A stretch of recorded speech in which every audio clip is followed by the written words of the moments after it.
Yan, magandang araw mga boss. Medyo masama pang pakiramdam ni Boss Ray.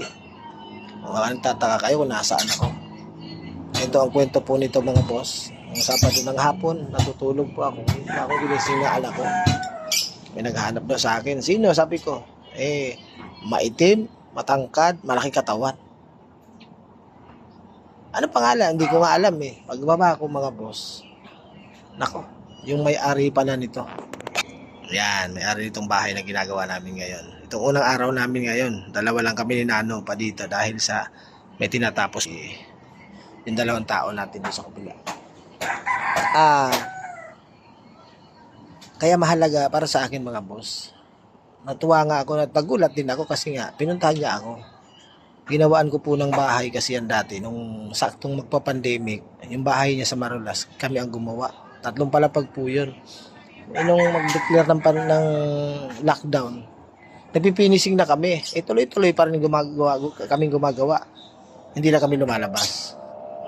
Natapos namin yon. Ngayon, pagkalipas ng ilang taon din halos, 2019. Tapos ngayon, 26 na. Halos 6 na taon. Dito. Pinunta na ako sa bahay. Ipapagawa niya na raw po ito. Kaya, alam nyo mga boss, ang pinakamahalaga kapag gumagawa ka ng bahay o sa kahit anong trabaho, tiwala nung may-ari. Kasi pag nagtiwala sa'yo yan, sa susunod na kailangan niya ng tao, ikaw pa rin ang kukuhanin. Pero kung malasubas ka, kontrata mo, nangungupit ka ng materyales, kung ano-anong ginagawa, iba binibenta pa nga eh. Huwag nyo sabihin hindi totoo yan. Boss, totoo po yan. Hindi ako nahiya sabihin, pero mayroong mga ganong kontraktor. Hindi naman lahat. Ibinibenta ang materyales o kaya dinadala ang materyales sa ibang project. Bandang huli, wala nang gagamitin doon sa iba. Kaya titipirin na lang doon sa kontrata na yan na kung saan niya kinupit. Kaya huwag yung gagawin yun mga boss. Kasi hindi naman natin pera. Pera yun ang nagpapagawa. Kahit pa kontrata natin yan, pera pa rin yun ang nagpapagawa. Kaya dapat gawin natin ng maayos. Huwag natin kukupitan ng mga materyales. O liba na lang, kung binigay na sa'yo, sobra na, binigay na, o di kunin mo na, sayang yun eh.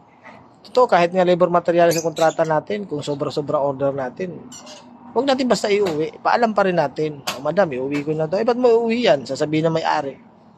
Labor materials naman ang kontrata ko eh. Pero ito na nga lang yung kita ko, di ba? Mga ganun. Pero kung iuwi mo basta, kailangan respeto tayo para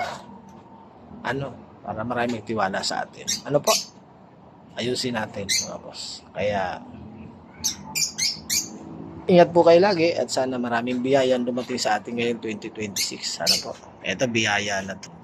Yan. May ginagawa kami. Masaya na kami dyan kahit hindi kami kumita ng malaki. Basta may trabaho kami. Yun ang mahalaga sa amin. Ano po? Kaysa naman, gustuhan nga rin mong kumita ka na wala nang papagawa sa'yo kasi nga sabihin mahal. Kami, okay na yon. Kahit barya lang kitain, ayos na yan basta may trabaho, di ba? Kaya tiyaga-tiyaga lang. Yung maliit na kita, dadami din yan kapag marami nagpapagawa. Di ba mga boss? Ingat kayo. Shout out po sa lahat.